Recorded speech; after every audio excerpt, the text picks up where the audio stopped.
Paris, en cette année 1805, est une ville en pleine transformation. L'homme qui gouverne la France depuis le coup d'État de Brumaire, devenu empereur sous le nom de Napoléon Ier en décembre de l'année précédente, a fait de la capitale un chantier permanent. La ville compte alors environ 600 000 habitants, répartis dans un tissu urbain encore largement hérité des siècles passés.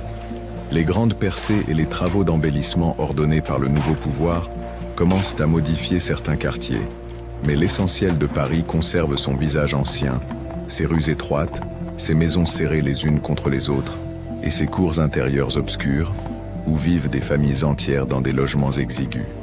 Le matin, la ville s'anime selon un rythme que la Révolution et les années qui l'ont suivi n'ont pas fondamentalement changé. Les boulangers ont travaillé pendant la nuit pour préparer le pain que les Parisiens viendront acheter dès l'ouverture. Le pain reste la base de l'alimentation populaire, et son prix demeure une préoccupation constante pour les autorités comme pour les ménages. La police veille à l'approvisionnement de la capitale avec une attention particulière, car les souvenirs des émeutes de subsistance de la période révolutionnaire sont encore vifs dans les mémoires. Les farines arrivent par la Seine et par les routes, stockées dans les greniers de réserve que l'administration impériale maintient à un niveau suffisant pour éviter toute pénurie brutale. Les porteurs d'eau commencent leurs tournées à l'aube. Ils puisent aux fontaines publiques, dont le nombre a légèrement augmenté grâce aux travaux engagés pour améliorer l'adduction d'eau dans la capitale. Le canal de l'Ouerské, dont la construction a été ordonnée, n'est pas encore achevé, et Paris dépend toujours en grande partie de la Seine et de quelques sources captées dans les collines environnantes. L'eau reste un bien que l'on achète aux porteurs ou que l'on va chercher soi-même à la fontaine la plus proche. Les femmes et les domestiques descendent avec leurs seaux, attendent leur tour, puis remontent les étages en portant leurs charges à bout de bras. Les marchés ouvrent tôt et attirent les ménagères des quartiers voisins. Les halles centrales demeurent le principal lieu d'approvisionnement, mais chaque quartier possède son marché ou ses boutiques de bouche où l'on trouve le nécessaire. Les légumes arrivent des maraîchages qui entourent Paris, des plaines de Montreuil, de Montrouge, de Gentilly. Les fruits de saison, les herbes, les salades sont disposés sur des étals de bois. Les bouchers débitent la viande à la vue des clients. Les crémières vendent le lait, le beurre et les fromages frais livrés le matin même depuis les fermes des environs. Le marchandage est une pratique courante, et chaque acheteuse examine la qualité de ce qu'on lui propose avant de conclure la transaction. Dans les beaux quartiers, autour du faubourg Saint-Germain et du faubourg Saint-Honoré, la journée commence plus tard. Les familles de la haute bourgeoisie et de la noblesse d'Empire, cette nouvelle aristocratie que Napoléon constitue autour de lui en récompensant ses généraux et ses administrateurs, vivent dans des hôtels particuliers ou des appartements spacieux. Les domestiques, levés bien avant leur maître, ont préparé les pièces, allumé les feux dans les cheminées, disposé le nécessaire pour la toilette. Le maître de maison revêt un habit soigné, conforme aux modes du moment qui combine l'héritage du directoire, avec un goût croissant pour la rigueur et la sobriété. Les femmes portent des robes à taille haute, en mousseline ou en coton léger, inspirés de l'Antiquité, un style que l'impératrice Joséphine a contribué à populariser. La toilette matinale dans ces milieux comprend le lavage du visage et des mains, le brossage des cheveux et, pour les hommes, le rasage effectué par un valet ou un barbier. Le bain complet reste un événement peu fréquent, même chez les plus aisés, bien que des établissements de bain commencent à se multiplier dans certains quartiers. Le linge de corps est changé quotidiennement dans les foyers qui en ont les moyens. Les blanchisseuses, toujours actives le long de la Seine et sur les bateaux lavoirs, assurent l'entretien de ce linge avec de l'eau, du savon et beaucoup d'efforts physiques. Pour les ouvriers et les artisans, la matinée est déjà bien avancée lorsque les bourgeois terminent leur toilette. Dans les quartiers du faubourg Saint-Antoine, du faubourg Saint-Marcel ou du quartier Saint-Denis, les ateliers sont ouverts depuis l'aube. Les ébénistes du faubourg Saint-Antoine, héritiers d'une longue tradition, travaillent le bois dans des ateliers installés au rez-de-chaussée ou dans les cours intérieures des immeubles. Le bruit des scies, des rabots et des marteaux se mêle aux conversations des compagnons et aux instructions des maîtres. Les imprimeurs font tourner leurs presses dans les rues proches du quartier latin. Les teinturiers et les blanchisseurs occupent les bords de la Bièvre. Chaque quartier conserve ses spécialités artisanales, même si le système des corporations, aboli pendant la Révolution, n'a pas été rétabli. Les ouvriers travaillent désormais dans un cadre plus libre, mais aussi plus précaire, sans la protection que les anciennes structures offraient en matière de formation et de secours mutuels. Les rues de Paris en 1805 présentent un mélange d'anciens et de nouveaux. Les grandes artères que le pouvoir impérial commence à tracer contrastent avec le réseau serré des ruelles médiévales qui subsistent dans la plupart des quartiers. La rue de Rivoli, en cours de construction le long du jardin des Tuileries, annonce une conception nouvelle de l'espace urbain, avec ses arcades régulières et ses façades uniformes. Mais à quelques pas de là, les rues autour du Châtelet ou de la place de Grève conservent leur tracé sinueux, leur pavé inégal et leur encombrement permanent. Les charrettes, les fiacres, les cavaliers et les piétons se disputent un espace insuffisant. Les embarras de voitures sont fréquents au carrefour et les cochers échangent des invectives pour se frayer un passage. Le palais des Tuileries, résidence officielle de l'empereur, domine la vie politique de la capitale. Les gardes en uniforme se tiennent aux portes. Les officiers et les fonctionnaires vont et viennent dans les couloirs et les antichambres. La cour impériale, encore en cours de formation, emprunte ses codes à l'ancienne monarchie, tout en les adaptant aux réalités nouvelles. Les cérémonies, les audiences, les réceptions suivent un protocole que Napoléon a voulu rigoureux. Cette activité officielle rayonne sur les quartiers environnants, où se concentrent les ministères, les administrations et les résidences des dignitaires du régime. La Seine reste l'axe vital de la ville. Les bateaux chargés de bois de chauffage, de vin, de grains, de matériaux de construction remontent ou descendent le fleuve. Les ports de la Grève, de Saint-Paul, de la Tournelle accueillent ces embarcations et les marchandises sont déchargées par des portefaix qui travaillent du matin au soir pour quelques sous.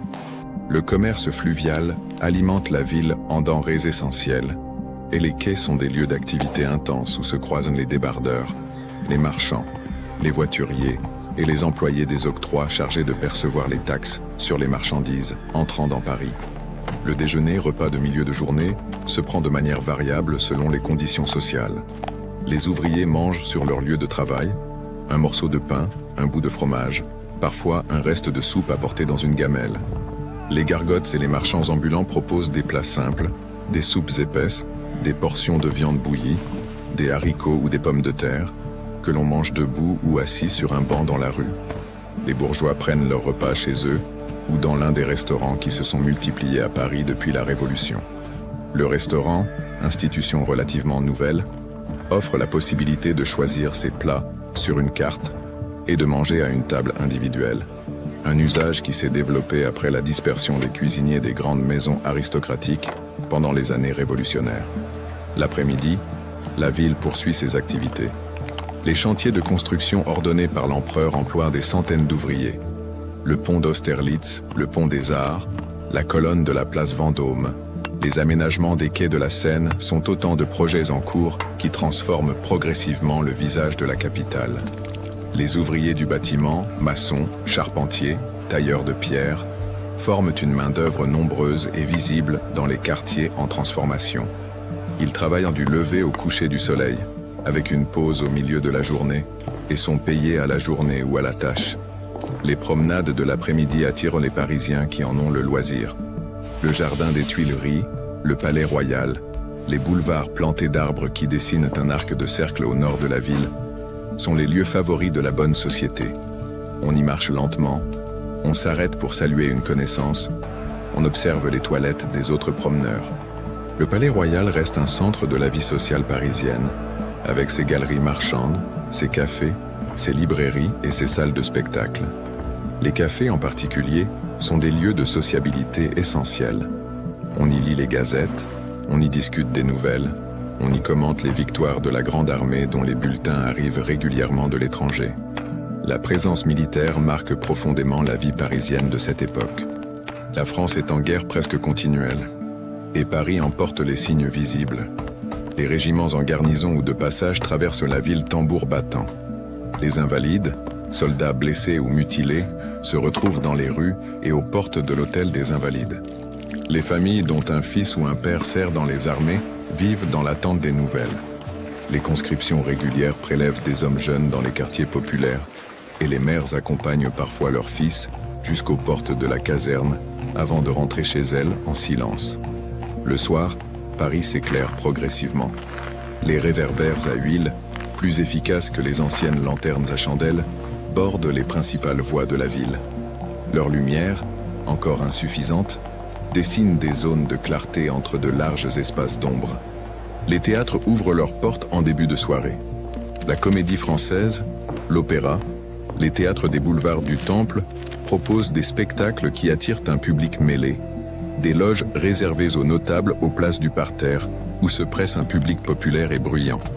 Le répertoire va de la tragédie classique au mélodrame en passant par la comédie et le vaudeville. Dans les foyers modestes, le souper est préparé par la femme de la maison à la lueur d'une chandelle ou d'une lampe à huile.